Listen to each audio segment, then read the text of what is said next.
Hello everybody, welcome back to Training Every Single Day. I hope you've had some time, or you made some time, that you can move and improve, because movement is improvement. I started off today with some burpees. Now, why did I train burpees? I was really trying to get some cardio in, but unfortunately for me, when I do burpees, either my legs will get too tired or my core gets too tired. It ends up being a muscle workout and not really the heart and lung workout that I was desiring. I still went through it. It is a good amount of fun to get through some non-linear movements, add some variety, and I do get to train the legs in a fun way. High calorie burning exercise. If you're able to do burpees, they're pretty good exercise for a lot of things. They use them in the militaries all over the world, so they're tested and true to be used. If you're aware of the season, it's in April, and as you know, April showers bring May flowers. I had a lot of storming today, a lot of thunder and lightning. Here it is. Here's what I've been going through.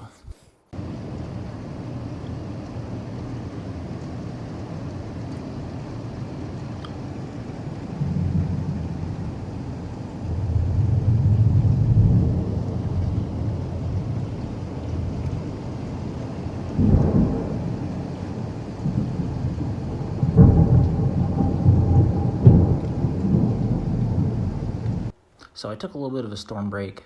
I did get outside today just to walk around and to use my eyes in a long distance form.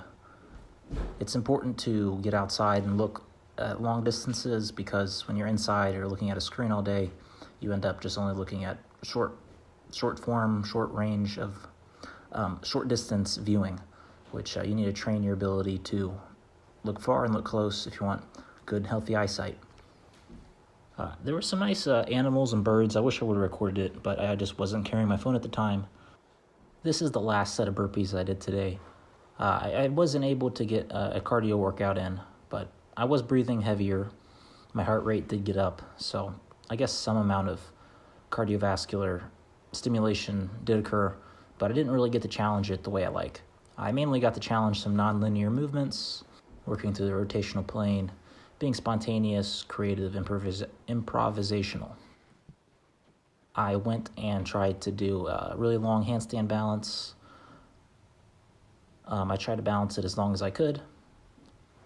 My handstand took a little bit of a dip because I took some time off of doing handstands, but I'd like to see how long I got to balance here. I know I recorded it, but I didn't notice the time that I actually spent doing the handstand. I chose to do the split leg. If you're a beginner, this is probably the best hand balancing shape, because you can really work front and back. You can control the balance a lot easier. That or the tuck. I am personally better in the tuck because it just literally lowers your center of balance. But I tried to do it both sides, both legs, both leg positions, and then I finished it off with some jump squats, trying to challenge the legs, get some blood flowing, get some fluidity in the knees, ankles, and hips and all that. Very good. And if you enjoyed any of this, make sure to leave a like, make sure to comment, make sure to subscribe. Helps out the channel. Best way to support. It's absolutely free. This is a really good low impact, at least for me, low intensity, low impact way to get some movement to the legs, those jump squats.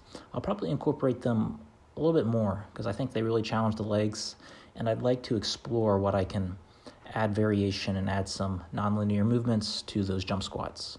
But here, like always, I like to do some nighttime stretching. If I'm not, in some special circumstances where I need to recover or I'm overworked, I like to do some nighttime stretching at night because it's the best time to stretch. You can get all your muscles nice and loose before nighttime comes around and you get all sedentary in bed and you stiffen up. Then you can wake up in the morning feeling nice and limber and get back out to some other movement in the morning, like I like to do. So I spent a lot of time exploring the hips, trying to really understand the hips and try to get them a little bit more fortified so that I don't ever get a hip injury again. Try to bulletproof the hips. The hips and the neck are kind of the only things that I'm still not fully confident about training. because I've often overworked them, or just the hips. My neck, I've never had any problems, but I think there is still a bit more to learn. The 90-90 position is very good. If you're going to do it yourself, I'd recommend holding a weight where my hands are. It's a little harder to do it without a weight, at least technically, but I think the weight might add a little bit of support for momentum and just makes the technique a lot easier. After that, I got into some pancake stretch. It's been a while since I've done any pancake stretches. This is one of the stretches I've been doing pretty much all throughout my life. So I try to eventually get into middle splits from the pancake stretch. I took a little bit of a time off of it because I was just so good at it, so bored at it, that I didn't really see the challenge in it anymore. But now I'm trying to progress the pancake into middle splits. And then the tailor's pose, just to work on the position I'm the worst at. Lotus poses, cross-legged, bent positions, or bent-legged positions are some of the worst positions for me personally. After that, I get into one of the keystone moves, the moves that everyone should try to do. Bridge, if you can't do it against the floor, do it against the wall. Elevate your hands somewhat. Or just do it in the air. Just lean back and put your arms like this overhead and try to arch the back. I'm okay with not pushing it too hard, just taking my time, working with the bridge. I've had some issues in the past. I'm trying to push it too far too fast. So here I'm taking a little bit of a rest, then I'll go for another bridge. It takes, it's a pretty intense movement because it stretches out pretty much the entire upper body on the front side, and it uses the back side, your posterior, to engage just to support yourself. But I'm trying to keep the arms straight, trying to stay dynamic. It doesn't look like it, but I'm doing some micro movements through the shoulders and through the back that are a little hard to see when I'm wearing a shirt. So instead of the fingers, I'm training the wrist, doing some wrist push-ups. Wrist push-ups also work the elbow in a certain way. That was kind of what I needed because my elbows were feeling a little stiff for some reason.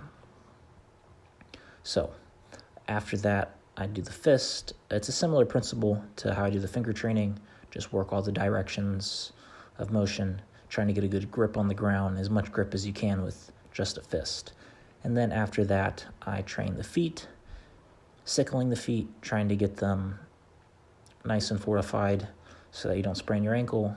Ankle sprains are the most common injury, so take some extra time to prepare your ankles because that's probably the most likely thing to get injured. After that, I just finished off today's training with a crab position. Very good to undo a lot of the stiffness caused by sitting. And I chose to stretch out my neck a little bit, or articulate the neck joint some. And that's all the training I had today. So thank you guys for watching, and I'll see you next time. Bye-bye.